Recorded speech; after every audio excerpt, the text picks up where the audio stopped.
For Sunday, November 26th, you found the Georgia gang. And on this Thanksgiving weekend, at the top of our agenda, Mayor Reed has harsh words for some in the mayor's race. The Board of Regents rebukes Kennesaw State University. And the Braves' top baseball man is banished for life. Some of the stories up for grabs on the Georgia gang. From the Fox 5 studios, the Georgia gang starts now. And we're glad you could be with us on this Thanksgiving Day weekend. Happy leftovers to everyone. Welcome to you guys. And the mayor's race, Kasim Reed is leaving office, but he is the dominant figure in the mayor's race. And I was a little bit surprised the other day when he was at a press conference for something else. He was asked about Cesar Mitchells' endorsement of Mary Norwood, and he said, "One man, one woman, two losers." We really want to talk like Donald Trump? What's going on here? I just, first of all, I think Cesar, I'm going to start with you, Alexis. Okay. Cesar's endorsement, Cesar Mitchell, the former city council president, or current, soon to be former, his endorsement of Mary Norwood, I think, is quite important. What do you think? Well, certainly for Mary Norwood, yes, it is. And however, because of Cesar's not so great showing in the 9% in the general election, I'm not so sure how effective it's going to be. But I also think we might not have been so surprised from that Atlanta Press Club mayoral forum in which they had one round where they asked each other questions. And I don't remember the exact wording of the question, but Mary Norwood asked Cesar Mitchell, "Why are you so wonderful?" You know, so that might have been a tell sign that perhaps they had made some sort of deal not to attack each other during the general, and if they, you know, either one of them made the runoff, that they could count on the other person for support. So.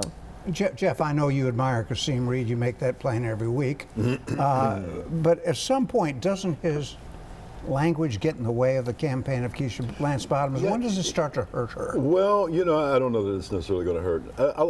I think that one of the problems that a lot of people have is they think that she somehow is tied, connected, hinged to Kasim Reed. And the fact of the matter is Keisha Lance Bottoms is one of the most independent thinkers and doers who's ever been a part of this administration. And she was only tangentially as executive director of the Atlanta Fulton Recreation Authority. And she acted very independently. She was my client at the time, and I can attest to that fact. And I think that she will act independently as mayor once elected. And so I don't see this, you know, this notion that seems to be very popular and prevalent in Atlanta right now that, you know, she's tied by umbilical cord to Kasim Reed. Well, I think that having said that, she's lucky to have his endorsement. She's glad to have his endorsement. Of course. But I think she's an independent. Well, if you look at the city council votes, Jeff, even you, if you're trying to be objective, realize that she's probably the most supportive of Reed on council, and also in terms of past elections too. I think Kasim Reed's temper tantrums have been hurtful. I think rightly so. Keisha Lance Bottoms is trying to separate herself this past week, saying at forums that she has a different personality, but it's nothing against Kasim Reed, but I'm better than him. You know, it's kind of, she's got a balancing act there. But I think the past week too, Dick, has pointed out some problems with Bottoms. She doesn't release her tax returns. She's had... And Mary Norwood did, by the way. She did, and she's had liens against her, and you know, you wonder, she's got $1 million home on Martha's Vineyard, she's got 2 homes in Atlanta, and you've not, and you can't, this has been out all week, and you can't pay your taxes. Martha's Vineyard, she's up there with what, Bill Clinton? And it's interesting that you're concerned about her taxes. You certainly weren't concerned about Donald Trump's, but you know, I mean... Well, you wanted Trump to release his taxes. Don't you want Bottoms to release hers? You know, I think that it's far more important that we have a president who's above reproach when it comes to the IRS and his own taxes and his own taxation. What about a mayor? Especially when he's in control of federal taxes. What about a mayor? And he's trying to do more for his friends. Let's stay away from that, and let's talk about some other events in the mayor's race this week. Stacey Evans, for lack of a better term, the white Stacey, seeking the Democratic nomination for governor, endorsed Keisha Lance Bottoms. I think that's kind of a familiar theme. She wants to get the first rung of what could be a winning candidacy for governor, so that the mayor and governor could work together. That's how I read it. You know, I disagree. If I was, and I like Stacey Evans, and she's been running a pretty good campaign against Stacey Abrams, but I think it's a mistake politically. Don't you want to be a friend to all in the city of Atlanta rather than taking a side? I mean, she's got to run for governor. She needs all the votes she can get in the city of Atlanta. You're making needless enemies. And Jason Carter also nominated Keisha Lance Bottoms, so Kasim endorsed. So Kasim Reed might better have said, one man, two women, three losers.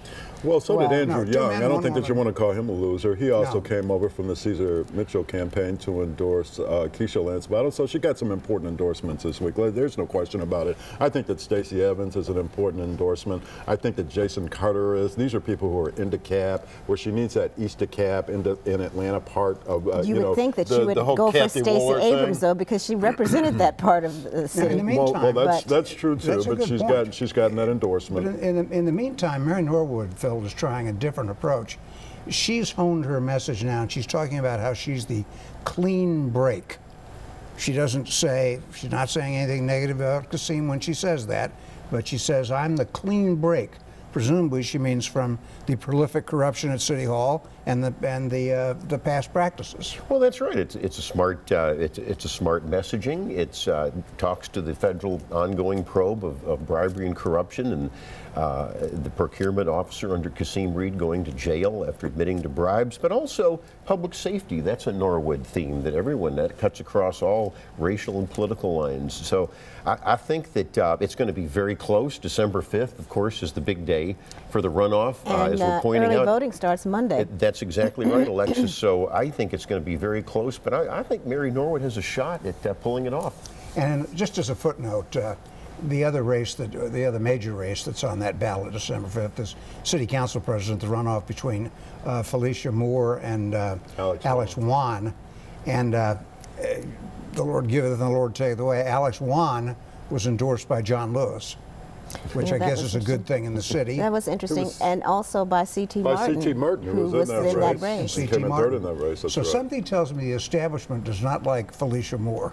Well, and because she is an independent thinker. She's an independent thinker and a taxpayer watchdog. And I would say this about Alex Wan. I know we're going to probably talk about the former fire chief of Atlanta, Kelvin Cochran, later, but Wan was one of the ones that stuck a knife in Kelvin Cochran's back, and a lot of folks in the African-American community, the Christian community particularly, don't appreciate Alex Wan for trying to hurt Kelvin Cochran. And a lot of people do. So quickly, before we get out of this, just real quickly, quick thought on the mayor's race. Bottoms has the lead, Norwood chasing her? You know, I was asking a reporter the other day whether or not they would see any polling, but I don't have a good sense right now. And if you were to ask me who's got the lead, I'd say it's 50-50. This is going to be a very close race. It's going to be as close as it was in '09. And I can't tell you who's in. You don't know, but Keisha did get the most votes. And remember, this coming general. Tuesday, Kathy Woolard has her forum. That's right. Where she's going to sort of audition. I think it's going to be, everybody's talking about, which of the vanquished are going to support whom.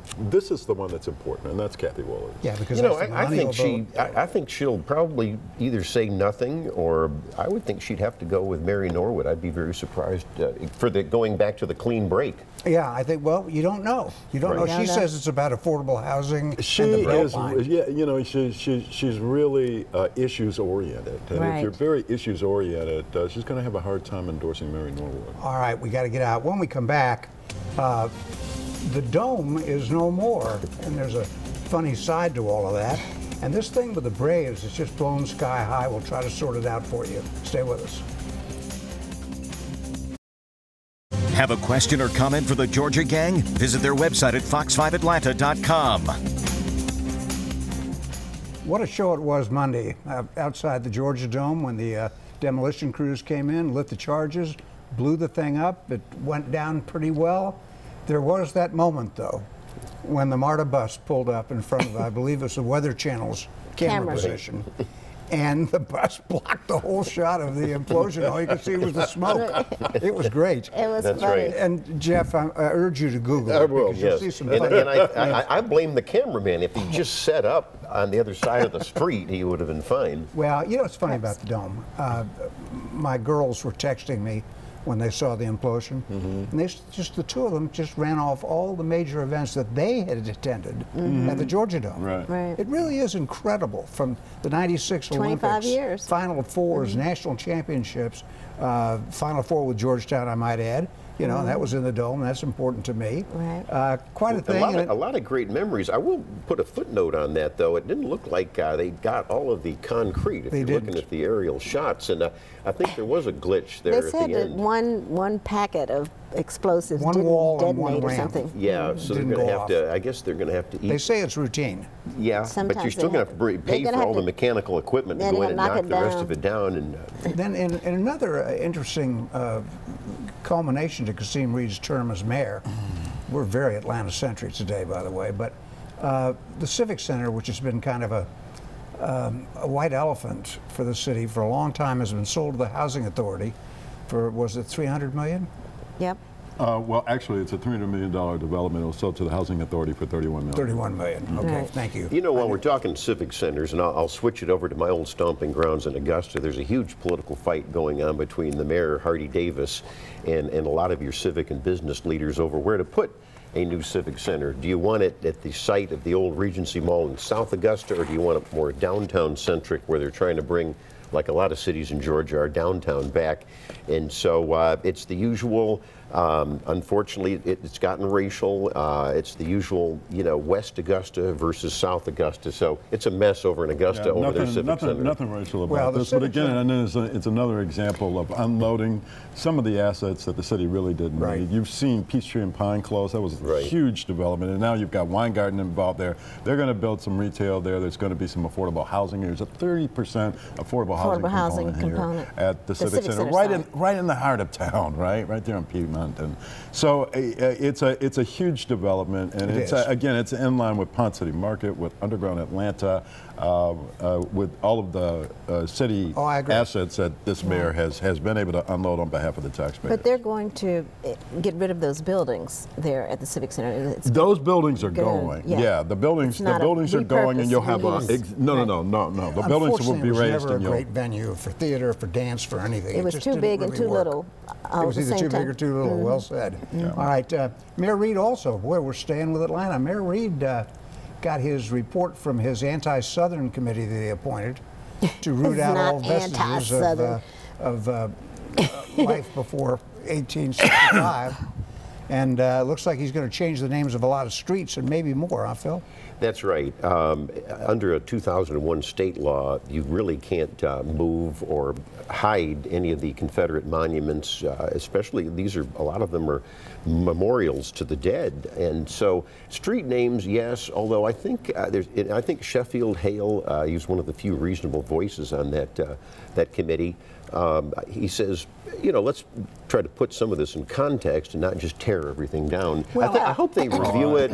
I hope they review it. I think that's going to happen. You got Vernon Jones calling for a commission on the state level to do essentially the same Right. thing. Go around the state, study these things. He is not in favor. Vernon is not in favor of state representative now. Is not in favor of tearing down these memorials and statues and monuments and It's things of that sort. context. But what's that kind of context? And I think they that's what recommended- where people are going. But They the want to anti-South tell the committee- whole Well, story. Tell the whole also- story. Well, I think when you have a Also the- memorial to the dead, I This- mean, I don't know what context you want to put in. These are Because there are no people memorials are to the honoring dead their slaves. ancestors. There are no memorials to the dead slaves. Well, you know, most of the Southern and soldiers. the memorials to the dead were done after the 20th Well, century a lot of started them to weren't. intimidate and terrify A lot people of of them color. weren't, and to Alexis. That's what influence they're What them. about the studying. peace? What about that peace monument In Piedmont Park. Piedmont Park? That's clearly a peace offering. Yeah, between And- North and and this South, committee is recommending it reconciliation. be torn down. I think it shows total ignorance. You're right. It's reconciliation between North and South, which I would think everyone would be in favor of. By now, Yeah. Well, Not just between North and South, between black and white in the South. I mean, that's the reconciliation. So, we so really you're in need to favor, I have. would hope, of Exactly. keeping that peace I monument. well, I don't see anything wrong with the peace monument. I think that people on misunderstand the that peace list. monument. Yeah. But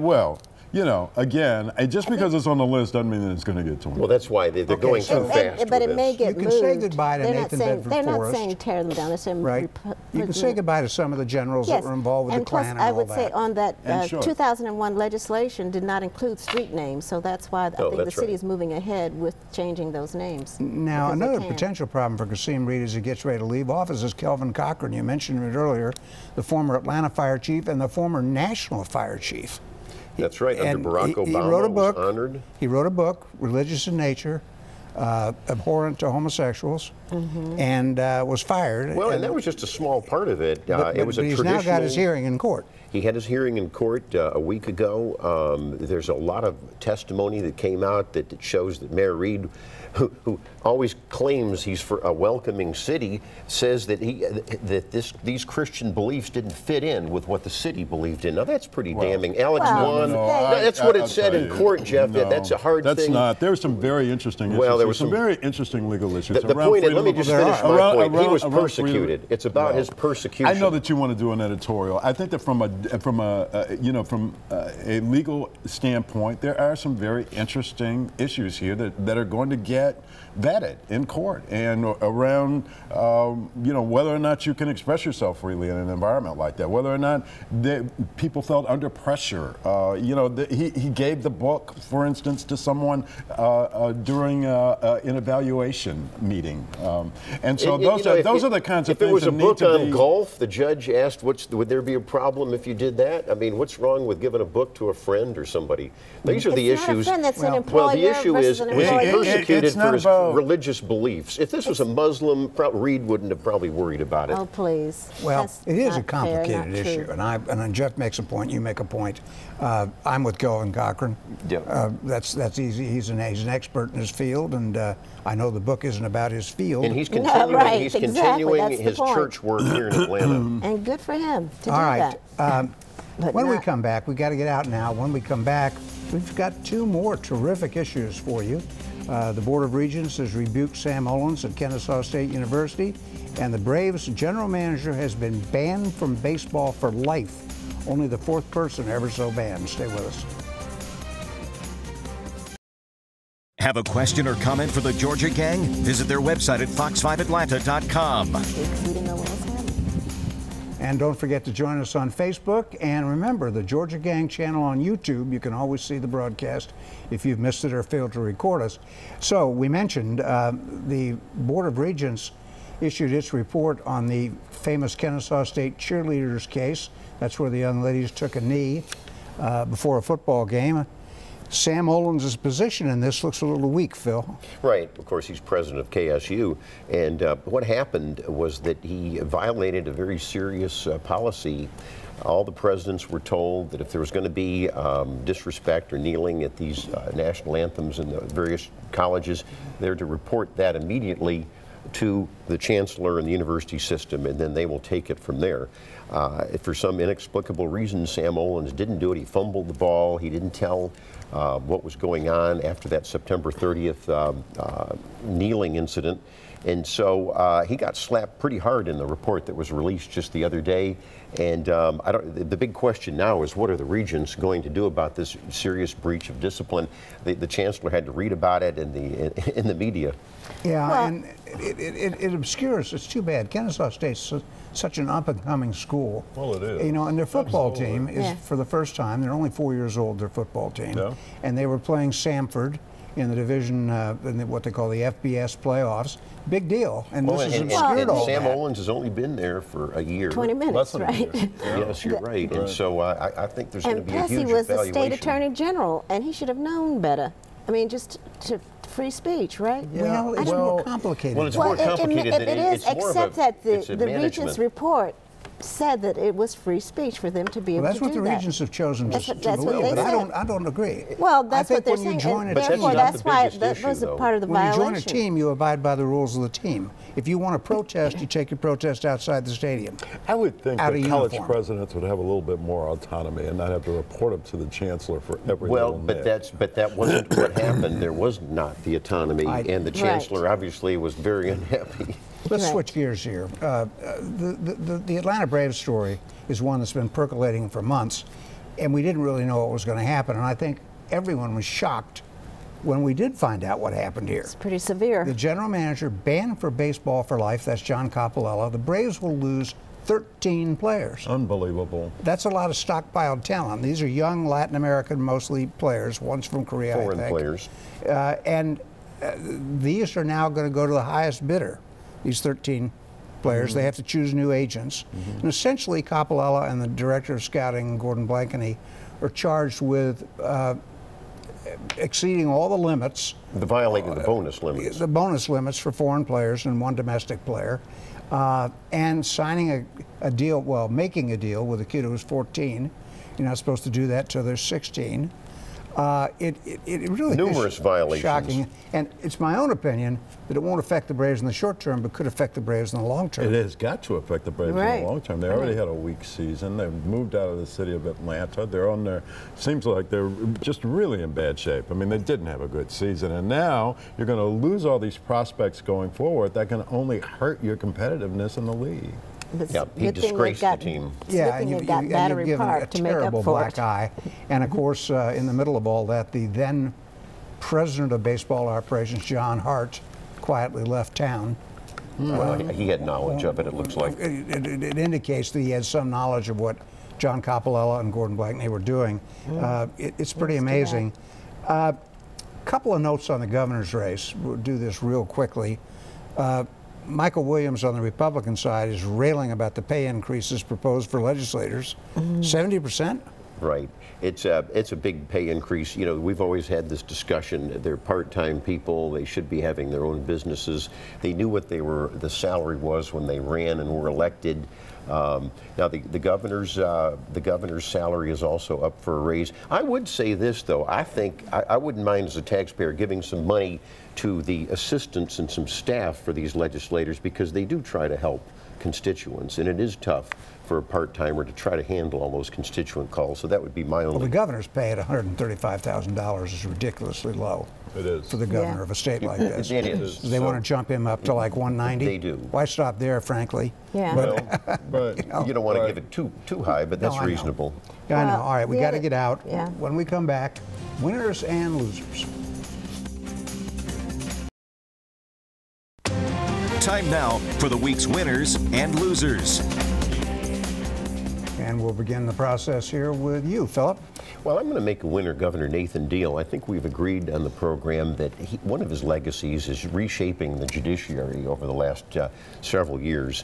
And doing that involves a key commission, the Judicial Nominating Commission, and 3 fine lawyers were named by the governor just the other day: Ryan Teague, David Werner, and Thomas Worthy. These are all fine folks, and they're the ones, of course, that they vet and they give advice to the governor.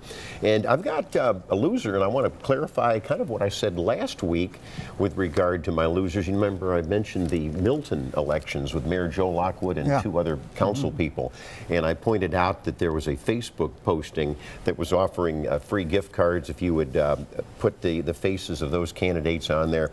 Well, I talked to the mayor and got to the bottom of it, and this was some unknown person that the mayor and the 2 council people didn't know. They just loved him and was trying to support them, but so they had nothing to do, they said, with that. They said, yeah, yeah, there you go.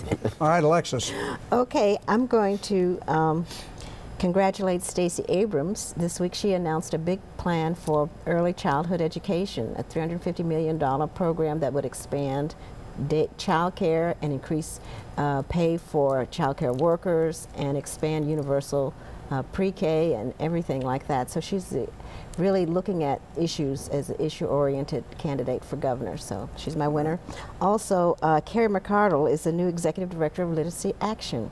Congratulations to her. She came from the KIP program here in Atlanta.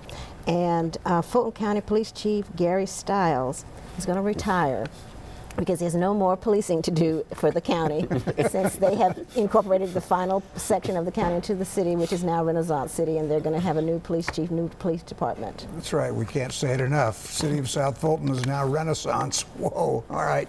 Go ahead, Jeff. Well, Michael Julian Bond is the winner. He doesn't have to worry about a recount or a runoff or anything else over there anymore after they threw out 421 write-in votes. He is. What did he win by, like 100 votes? I think that it was about 300 votes or something like that. It was a very tight election. Courtney Both English, of them with Courtney English, both of them at 49 point something in the race. But Michael Julian Bond comes out the victor. Also, Catherine Buell, the CEO of the Atlanta Housing Authority. My friend Mike Green, who worked with Weingarten to help make that deal happen. We're going to have that is just such a tremendous development right there in the heart of the city for low-income folks, for people who want some retail, a grocery store, all that stuff. It's going to be great. Hats off to all of them. Grocery stores are already all right, there. and they can put another one there. the Braves have been pilloried all week, so let's note that there is good news. Chipper Jones and Andrew Jones will be on this coming year's Hall of Fame ballot. I think it's a pretty good bet that Chipper Jones gets in on the first vote. Oh, yeah. Andrew, I think, is a different matter for the future. But, you know, that's the positive news. Now, if the Braves could only begin to play somewhat like Chipper Jones played for them all those great years, we'd have a real pretty picture. And next weekend, UGA and Alabama for all the marbles and a possible national playoff spot. That'll be fun. And my loser of the week is Kasim Reed. I sometimes make him the winner, but I wish he'd just tone it down. Let the candidates fight it out. All right, we'll see you next week on the Georgia Gang. The opinions expressed in this broadcast are those of the panelists appearing in this program.